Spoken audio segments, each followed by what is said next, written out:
Okay. Hi everybody. Welcome to Queering the Monsters, Sympathetic Others in Fantasy and Horror. How y'all doing? Having a good con so far? Yes. No? Well, let's fix that. Because obviously this is going to turn the whole thing around. Out of curiosity, how many came to any of my panels yesterday?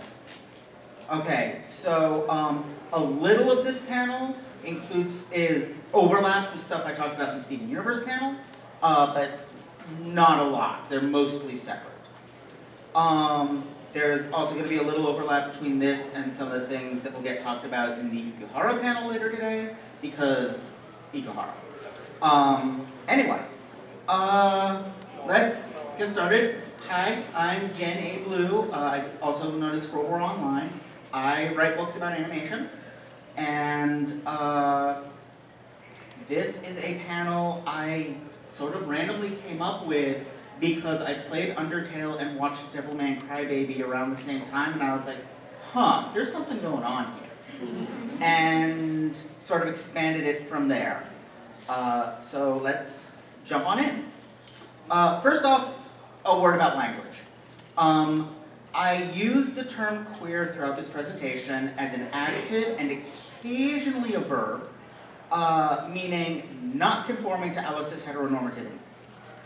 I know some people dislike that term, but I'm going to use it for a few reasons. One is because I use it about myself. Another is because not conforming to allocis heteronormativity is 16 syllables and queer is 1. Another is because it's the accepted academic term. So, you know, you see things like queer studies as something you take college classes in. And that's connected with what this panel is going to be about because one of the reasons, well, I'll get into that in a couple of points. A big one I want to do is because acronyms leave people out. It does not matter how many letters long you make the acronym, somebody who belongs under the umbrella is getting left out. There's just no way to get everyone, specifically because there are millions of us. And so many different ways in which we think about ourselves because, well, I'll get into that too. And finally, and this is a big point I want to get into, I am a child of the 80s. I come from when Pride was a protest, not a parade, and the rallying cry was, we're queer, we're here, we're queer, get used to it. That was what it was when I was a kid. And that's because what happened in the 80s, and that's where queer studies came from, is this idea that no, actually, we don't fit within what y'all think of as normal, and that's good. We're expanding things. We're rebelling. We are different, and we're going to embrace that difference, and we're going to enjoy that difference. And so I tried to sum that up as we're not normal. We're good. But honestly, it's hard to come up with a better summary for it than we're here, we're queer, get used to it. Anyway, that out of the way, let's talk a little bit about the figure of the other, because that's the core of what I'm going to be getting into here. So in sociology, we get this idea of in-groups and out-groups. The in-group is us, the out-group is them. Think of those with capital letters. What happens is, as human beings, we form little groups. We have families, we have circles of friends, we have cliques, we have communities.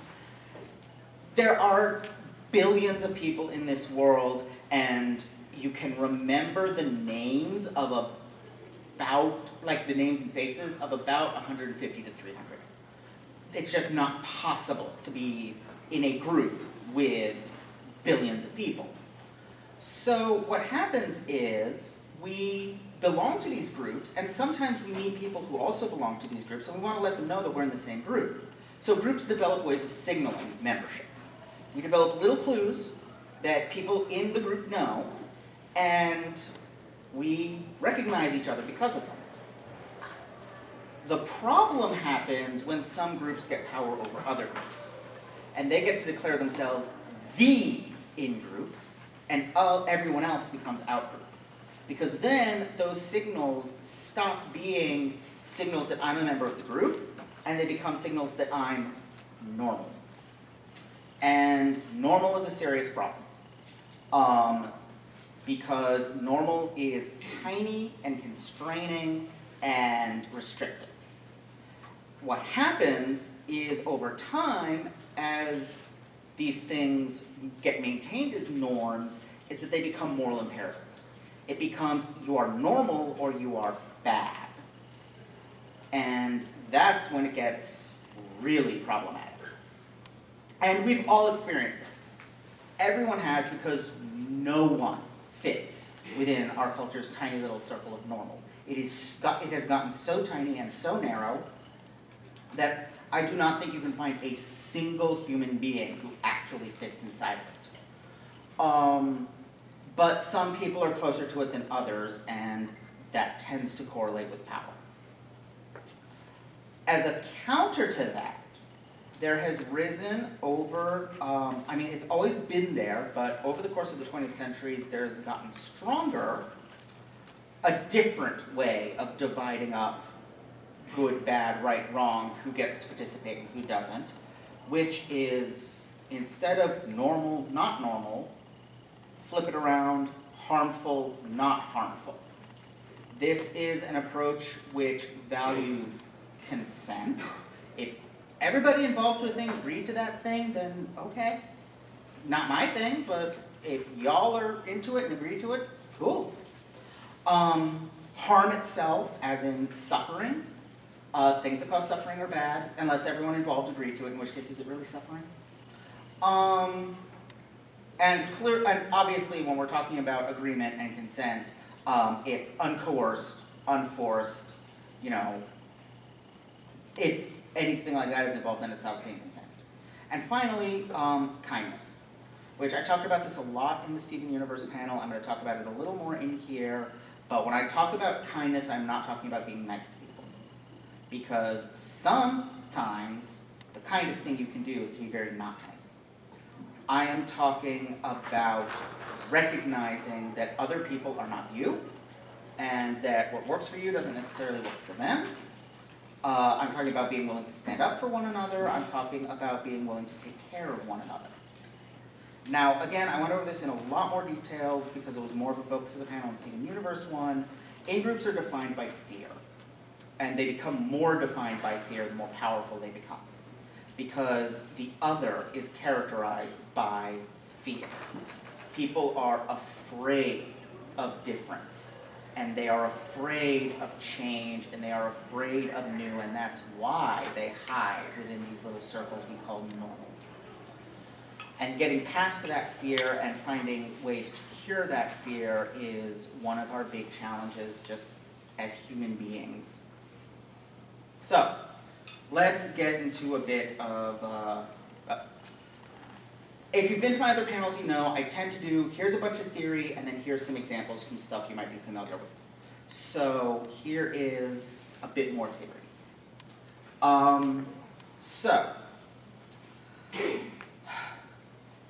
As I was saying, the groups to which we belong are a big part of how we build our identity and our sense of self. But another big part of our sense of self is our bodies.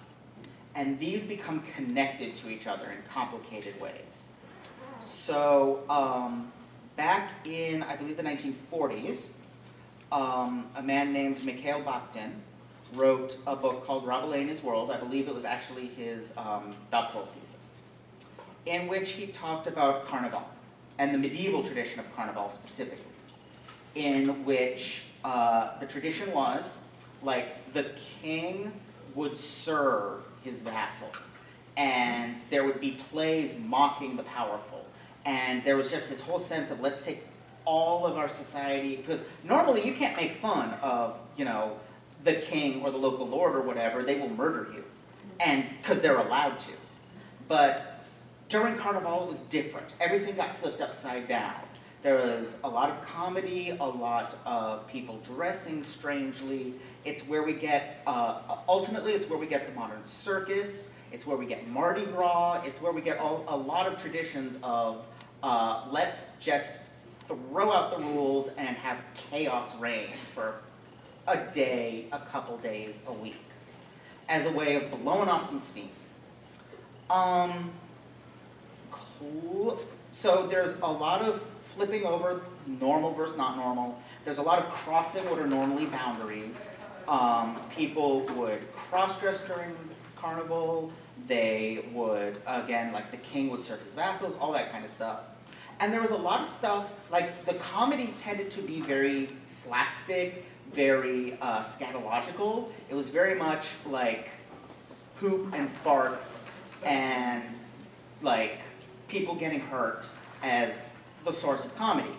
And what Bakhtin argued was that these two things were connected. And he built up this theoretical concept of the grotesque, this idea of things that distort what we normally think of the human body as being, things that are recognizably human-ish, but are grotesque in some sense, that are distortions of the normal human body. So for example, gargoyles are an example, all sorts of like human-animal hybrid creatures like satyrs and, well that's the only one that's popping in, centaurs, all that kind of stuff. Giants, because they're a human body blown up, and that's where Rabelais came in. Rabelais was a Renaissance writer who wrote a comedic novel about giants.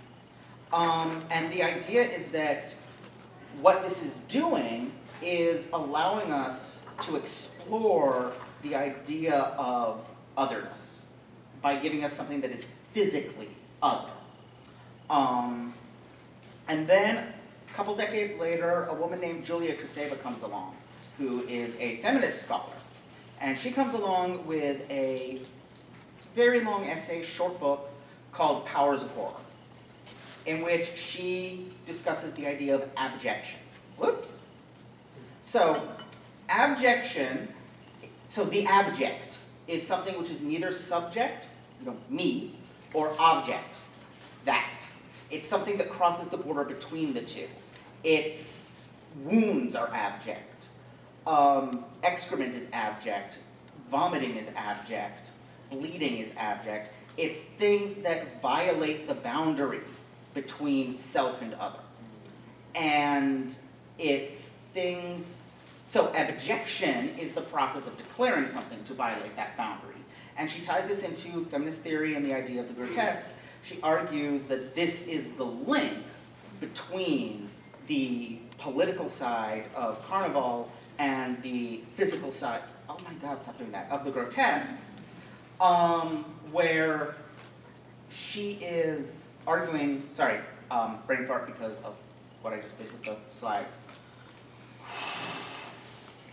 She is arguing that this crossing of the boundary is the connection between the two because they're about what we reject. We reject the idea that we are made of meat. We don't like reminders of it. So when we are presented with one, we're like, no, that's not me.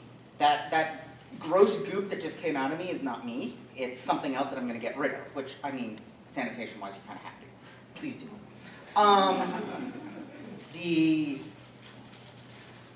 And that's the connection between that and the political side, is that there are also people that we say are not part of the group. We reject them, we push them away, we put them on the other side of a border.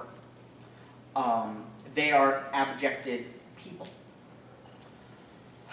The final thing she notes is that very often, not always, but very often in art and literature and so forth, the function of the grotesque and the function of things which transgress those borders is to remind us where they are. You know, when you depict the other as hideous and horrible, that's a reminder to stay within the group by conforming to the group, because if you don't, you're a monster. You're an outsider, you're an other. So now we get into queerness, because all forms of queerness are other in our society to some degree or another. In fact, my friend and mentor, Elle Sandifer, once to me, very memorably and affectingly described, she was talking about all the difficulties we have to make labels for ourselves and fighting over labels for ourselves and all of that stuff. And she said that fundamentally the problem is that these labels are band-aids being slapped over the wound torn in human experience by insisting on everything, straight and gender assigned at birth. And to me, that's a really powerful metaphor, because without labels, without band-aids, you bleed out. You need them. But they don't actually fix the problem. The fundamental problem is not which band-aid you use, it's the gaping wound.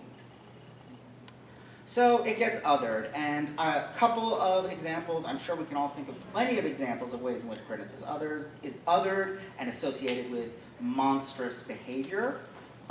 Gay men are often depicted as predators in media, by people even more so, as like really promiscuous and constantly on the prowl and trying to get people to, like, who would normally not be into them, like trying to trick them. There's a lot of really gross stuff out there about gay men as predators. Again, these examples are not exhaustive. There's examples for every single form of queerness you can think of.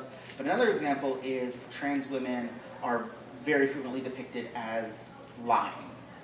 We are depicted as being men in dresses, or as trying to, trick people, trying to track people. God, I hate that word. And these are just common cultural depictions of us. But that's not the only problem. The other problem is, because of our culture's emphasis on this idea of normal, even those of us who are abjected from the larger society create in-groups of our own and create abjection of our own. And so within queer communities, you find this idea of there's a normal way to be whichever thing the community is, and if you're not that, you're doing it wrong. You're being bad at it. Or you're just not accepted. So for example, there's a real problem of, race, like on Grindr, I've never been on Grindr, but I hear that there's a lot of racism on Grindr. I've had plenty of times had to deal with TERFs, who are the worst. Anyone not familiar with the term? Okay, a couple of people. Trans-exclusive radical feminists, even though by now most of them are not actually feminists, because nowadays they're mostly a front for evangelicals. But they're people who try to make feminist arguments that trans women don't exist and are bad, and they hate us. Another one I see a lot is exclusionists who don't believe that ace and aro people belong in the queer community, because that's not the right way to be not straight. Another thing that happens, another form of othering, is fetishizing. To take a group of people and be like, oh, there's something super hot about this group of people that I don't belong to because they're just like so excitingly exotic, or whatever it is that people are into. That's a form of othering. That's a form of saying, oh, you are weird and different, and I'm going to be into you, not in a way that I would be into someone like a normal person, but into you in this kind of way, kind of down low, shameful way. I've got my share of fetishes, but I don't like being the object of one, because it does feel like a form of rejection. It feels like them saying you're weird and different, and that's hot, because there are people who are into scat and blood too, which are also abjected. So this is where we get to queerness and queer theory, because in the 80s, members of the movement, people involved in Pride, especially academics, started to argue that what we really needed to move towards was, not we're just like you, but we're here, we're queer, get used to it. As, just reject the whole idea that there's a normal way to be, that there's a normal way to be anything, and just be. So, what does this result in? Well, monsters, are always other. Monsters are grotesque. Monsters are very often, let's take a human and distort them in various ways. By definition, a monster is an outsider. So monsters are kind of the figure of the other. That's, again, getting back to Rabelais and to the grotesque. So, oftentimes, there is a link in people's minds between, sometimes subconsciously, sometimes deliberately, between monsters and queerness.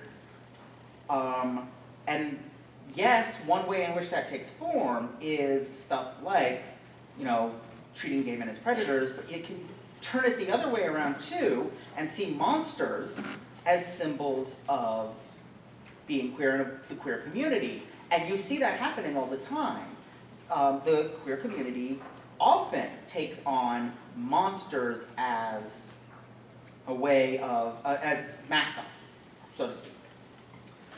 And also increasingly, you're seeing in media sympathetic monsters. You're seeing depictions of monsters as being either really harmless or being monsters only because of the exclusion of normal people. I am never not going to do air quotes around normal, by the way, because I despise that concept with every fiber of my being and always have, even before I realized I was trans. Yeah. All right. Let's talk about the Babadook, because that's what everybody thought of first, right? I mean, I'm assuming that that meme is recent enough that that is the first thing everyone thought of. So, the Babadook. It is entirely possible that the Babadook was accidental. It's possible it was deliberate. It's hard to say. So, in October of 2016, there were a couple posts here and there jokingly referring to the Babadook as a queer icon. And then that kind of died away. It never took off until December 2016, when Scott Beowulf on Tumblr shared a photo of a tweet containing a screenshot in a bun of one of Netflix's little categories it presents to you. I mean, you can see the picture right now. One of Netflix's little categories that it presents to you of here's a way we've classified movies because we think this is why people who watch one tend to watch another. And the Babadook was listed under LGBT movies. Now, probably this was done in Photoshop. That has never been confirmed. Netflix does sometimes have really bizarre bugs. Have you ever seen the one that swaps the last sentence of the movie description? It's amazing. You get the most hilarious things out of it. Because it'll just swap the last sentences of the descriptions in two different movies. Or the last lines. But at the same time, it struck a chord. And in part, that's because of what I was talking about, but in part because, half jokingly and half seriously, you kind of can see a little bit of, you kind of can read a little bit of queer stuff into the Babadook. How many people have actually seen it? It's pretty good. It's a pretty good, psychological-ish horror movie. But there's some stuff going on here that resonates a little bit with the queer experience. Part of it is that there's a massive disruption of a traditional family going on in this movie. And very often, we get seen as such a thing. family values, we are a challenge to those. Yeah, thank you, whoever just made a gagging noise. Awesome. Because traditional families suck. I mean, you know, not that I would know, I've never been in one, my moms are gay, but from what I hear, they suck. The monster has this weird tie with depression. Like through the whole movie, it's strongly implied, and I believe the director has outright stated, that the monster is a metaphor for the mother character's depression following the death of her husband. And mental illness in general and depression are really common in marginalized communities. Gee, I wonder why. So that's another point of connection. Also, the Babadook is just very dapper. You know? Like, if you saw someone with a big beard and a heavy black coat and a top hat at Pride, they would fit right in. The claws, honestly, even those too. And most importantly is, and spoilers if you haven't seen it, once you accept him, he becomes basically harmless. They tame him. Once they stop trying to reject him and stop treating him as something to be kept away at all costs, he stops being harmful to them, sort of. There's still always that menace. There's still always that little bit of, he's still not normal. He's still a disruptive element, just one that's no longer actively hostile because they're no longer trying to keep him out. Which, yeah, that's, I think most of us would be happy to just, be able to live our lives. So that's why I think the Babadook particularly resonated and became such a thing. Also because it's just a funny word. Now let's go on to one of the two things that inspired this panel to begin with, Undertale. I got to Undertale really late, which is why I played it approximately simultaneously with watching Devil May Cry Baby. But I did get to it, and I did play it, and it's amazing. Undertale is one big examination of the other and what it means to be other. That's why every character but one is a monster. It's deliberately exploring the monster as the other. Because you spend the whole game as the lone human in a civilization of very human-like monsters. Not physically, but their society is something we immediately recognize as being basically like ours. And we're the hated outsider in it. We're the other. We're this alien, threatening being that they simultaneously think is a threat to them and also wish are much more powerful than and seek to destroy. Does this sound unfortunately familiar to anyone? It's in authoritarian thinking, which again I got more into last night. One of the features of the authoritarian mental state is that the outgroup is simultaneously feared and despised. They have to be, because the whole mindset is wrapped around fear of the other, they have to be dangerous. But at the same time, because you're super into how great the in-group is, the outgroup has to be weak. So you get this weird paradox going on where they are simultaneously both.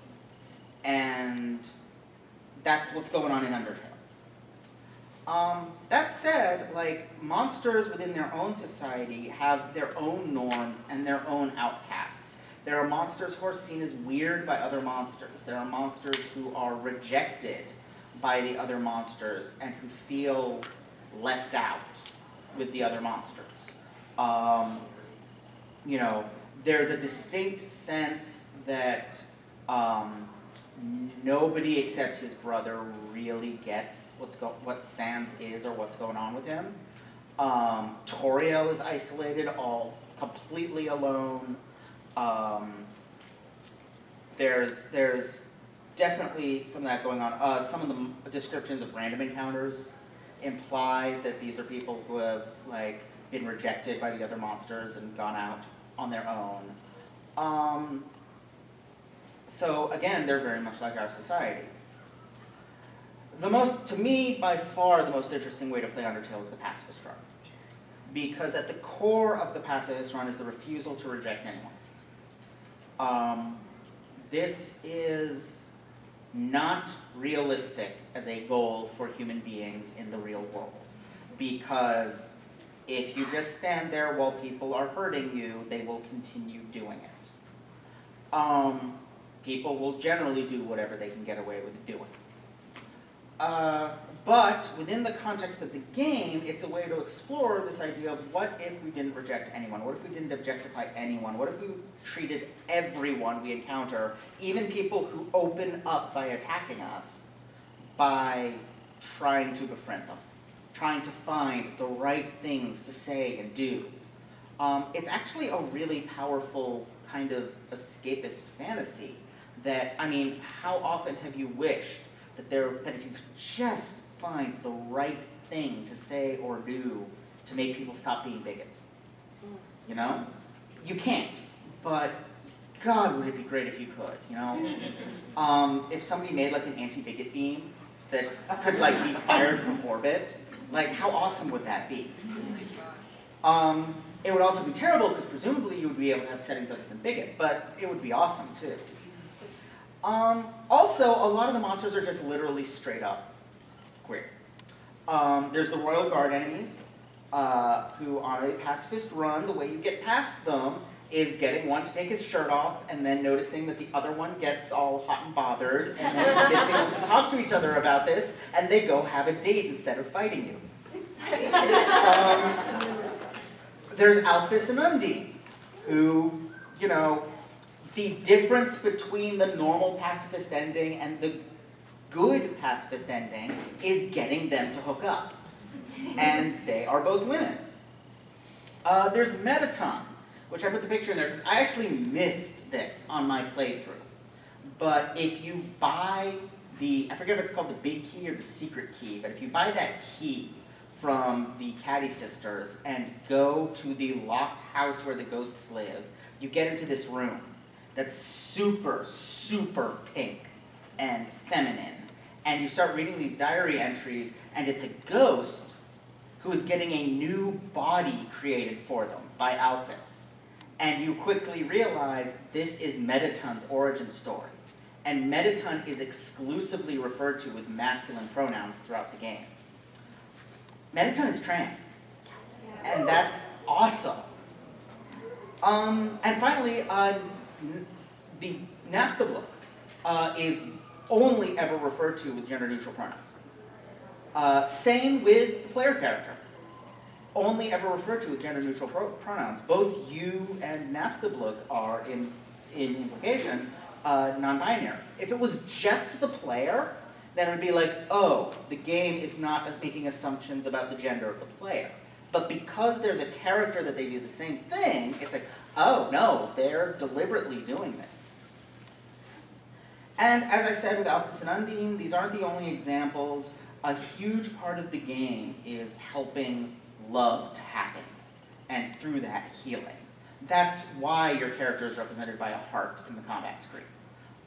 That's why souls are represented by hearts, because the whole game is about trying to get these kinds of connections between hearts, and thereby help heal this wound in the world. It's really very sweet, and leads in quite well, I think, to the next thing I'm going to talk about. God, I love that scene. James Baxter, everybody. He is... Right? Adventure Time was right. He makes everything he touches better.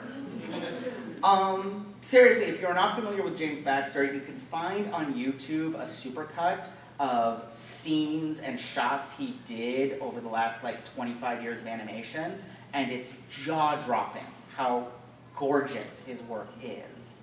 He really does elevate everything he touches. Anyway, within Steven Universe, so there's this idea of feminism, the personal is political, political is personal.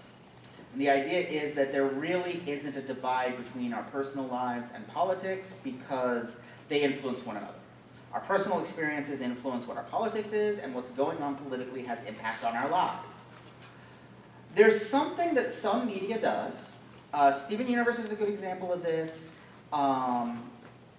Davies era, and to a lesser extent Moffat era, Doctor Who is a good example of this, where it flips that around, and it takes our personal lives and projects that out into something cosmic. So it'll give a character something personal that they're struggling with, and then make that a cosmic level conflict that reflects it. Actually, Neon Genesis Evangelion does that really well too. There's a lot of examples of this in media, though it's still not as common as doing things kind of the other way around.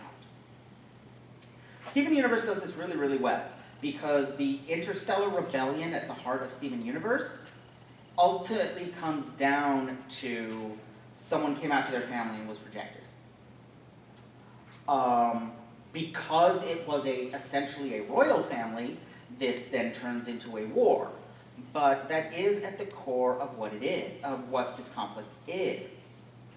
And it also shows how things happen the other way, because we see glimpses of how Rose Quartz was abused when she was a child. Gems don't really have childhoods, but on Homeworld, when she was living there, we see, her being locked in a tower for God knows how long. I know it happens in fairy tales all the time, but that is abuse. And it's implied that there are other forms going on as well. So, and that's because she didn't fit into what the culture said she should be. Cultural norms become individual abuse. Many of us have experienced that. Because that's part of what being rejected by society means. There's a line in the most recent episode, which is, God, was it early this year or late last year? It's been a while since there's been any Steven Universe. It's early this year, okay. But there's a line in that episode that I paraphrased here, but it's, I just want you to be yourself, and if you can't do that, I'll do it for you. Which is like every parent rejecting their queer kid ever. Like, that's exactly what it is. It's, I have such a strong idea of who you are in my head that I have convinced myself that that is who you really are. And by deviating from that, you are not only like rebelling against me, but you're not being yourself. And I just care about you, and I want you to be yourself. By which I mean the picture of you. I mean, it's fucked up, but it happens a lot. And it's exactly what happens here. But I chose this picture for something more akin to personal reasons. I figured out I was trans very late in life. I was 36. And for the 36 years prior to that, I felt like there was something inside me I was afraid to look at. I felt like there was a monster lurking inside of me that I needed to keep hidden away. And when Steven finally sees what's been inside him all along, what he sees isn't his mother, it isn't some kind of alien being, which were the things he was afraid of. It's just him. And he loves himself. And he says shortly after this scene, I'm me. I've always been me. And that just hit me right where I live. To me, that is one of the most emotionally powerful moments I've ever seen in anything. And that's why I chose it for this slide. And I like to think I'm not alone in having had that experience. Though, at the same time, part of me kind of wishes I was, because the first 36 years of it were not so great. But man, the moment where I figured it out, that was good. So, one more thing, which I only watched this show 3 days ago and added the slide 10 minutes before this panel. If you came in a little before the panel and saw me furiously typing away, that's what that was. Who here's seen this? Okay, this is a deeply, deeply weird show. I mean, if you've seen any other Ikuhara stuff, you know to expect that. But even by the standards of how weird anime is, Ikuhara is weird. And this is classic Ikuhara. So, very briefly, the premise of this show is a bunch of teenage boys who are, one of whom is just figuring out he's gay. The other two haven't figured out that they're gay yet, but they are. Accidentally break a statue of a kappa, which is a kind of minor Japanese monster / river spirit. And the kappas, it turns out that the statue contained the king of the, or the prince of the kappas, and because he is offended by their insult to his person, he turns them into kappas, and the only way to turn back into humans is to defeat monsters created by the evil empire of otters. And this is a real show. It's on Crunchyroll right now. It's 11 episodes. It's actually quite good. But they also find out that when they defeat the, they're called kappa zombies, they get these magical plates that if they can collect enough, they can make a wish. And each of them has something they really want to wish for. So they get turned back into normal every time, but every time one of these monsters shows up, they basically volunteer to be kappas again. And so they keep turning into monsters. Also, every single fight is exactly the same musical number. Also, starting in the second episode, the villains get a musical number that they do every episode. It's a weird, weird show, and quite delightful, actually. And it's unusually upbeat for Ikuhara, by which I mean the characters have crushingly depressing backstories instead of, you know, heartbreakingly, brain-tearingly depressing backstories.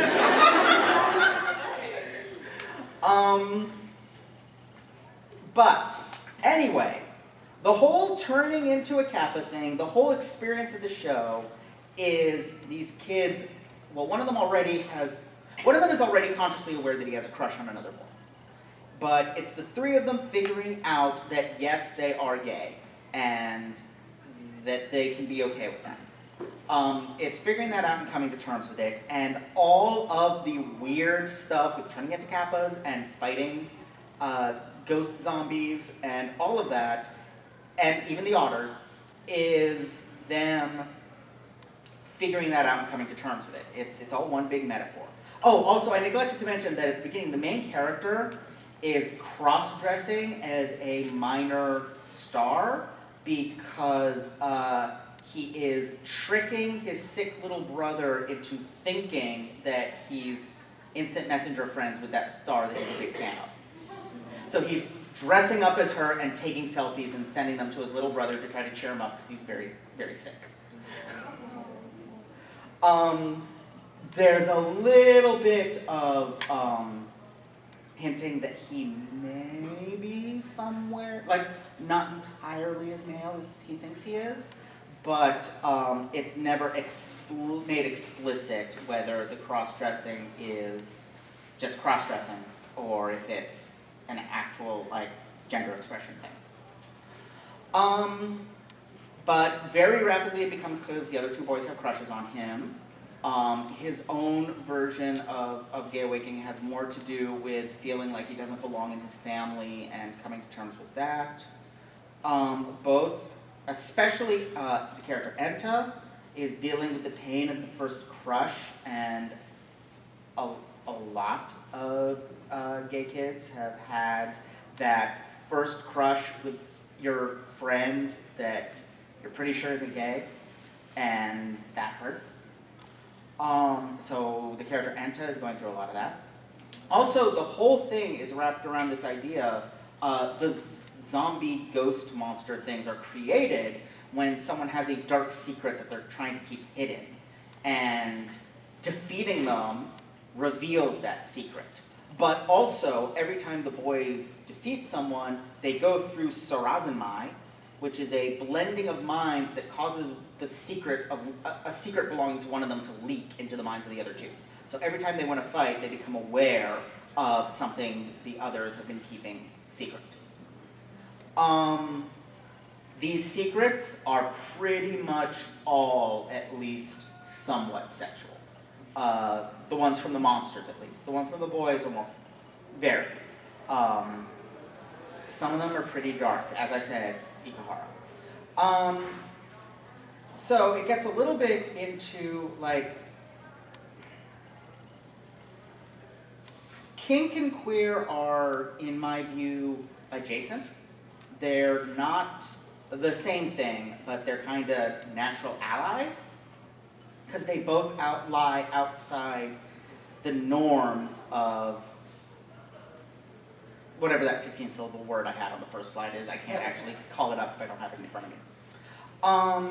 But also you can be completely cis and completely hetero and get into kinky stuff. So it's not quite the same thing as queer, but it's close enough that there's a lot of overlap. And very much what this show's exploring is sexual deviance. All the stuff that lies outside of like how you're supposed to do it and those connections. That's before I even get into the otter cops, who are actually Kappas. It's complicated. These two guys are cops. They are very gay. You may have noticed there's a little bit of queer subtext in those characters. And actually, there eventually isn't anymore, because eventually it just becomes text. But they get back to what I was talking about earlier with the idea that there's a normal way to be queer. The idea of policing within an outgroup and trying to create an in-group inside an outgroup. That's why they're cops, because that's what cops do. No cops at Pride. But yeah, their whole thing is they're going after deviant sexuality and turning these people into the monsters that the boys are fighting, because they are serving the otters, who are like symbols of conformity. I don't know why otters, okay? Don't ask me. Ikahara's weird. There's a whole thing with elephants in Utena that just, actually I can't explain that one, but the otters are beyond. Possibly because I've seen Utena like 30 times and this once, earlier this week. I might be able to help you with that. An otter in the gay community, I had somebody explain this to me, is an otter. It's like a bear, but thin. Yeah. Oh! Yeah. So it's a thin, hairy gay man, basically. So yeah. And I was told this by an otter, so. Okay, and that makes a lot of sense of the one actual otter that shows up in the show. They're thin gay men. But they're off. Okay, that makes a lot of sense. Thank you. You're welcome. Oh, sorry. So what they were saying was that otters in the gay community are like bears but thin. And that actually makes a lot of sense of the one actual otter character, insofar as anything in this show makes sense. Come to the Ikahara panel a half hour after this one. Judith and Natalie, who are massive Ikahara experts, are going to be talking about Sarazanmai, and I'm sure they will have seen things I didn't get. Anyway, very importantly about the otter cops is to reach the happy ending at the end of the show. They have to be turned. They not killed, not defeated, gotten to change sides, gotten to reject conformity and realize that being part of the queer community is more important, like again, in metaphorical form, because Ikahara, that being part of the queer community is the more important part of their identity than policing boundaries is. At that point, they turn into cats. Again, I don't know why kappas in particular. They're kind of goofy and cute. I don't know. Anyway, that's basically the panel. That's the basically what I wanted to talk about is just these different examples of how increasingly we are getting these monsters that are depicted sympathetically, which I mean isn't new. You know, Frankenstein was written in like the 1850s, but also Frankenstein was written by a notably feminist woman, and there's very much some of that objection going on in there. So it's kind of the same theme that's been continuing down, this idea of the sympathetic monster of that the other doesn't have to be rejected and doesn't have to be scary, it can be embraced. And especially for those of us who are othered in various ways, helping each other out rather than policing each other might be a little more productive, just putting that out there. Anyway, like I said, that's the panel. Thank you.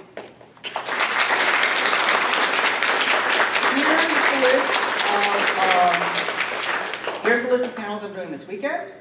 The next one is Lesbians, Flowers, and Free Will, the anime of Kunihiko Ikahara at 4 in Riverside 1. Then I'm doing My Little Pony, History of Gen 4 with Vika at 5:30 also in River 1. And then I'm doing Dual Named Revolution, Making Sense of Revolutionary Girl Lieutenant at 7 in River 1. And then I've got 3 more tomorrow. This is where you can find me online. I've also got cards if you want them. Thank you all for coming.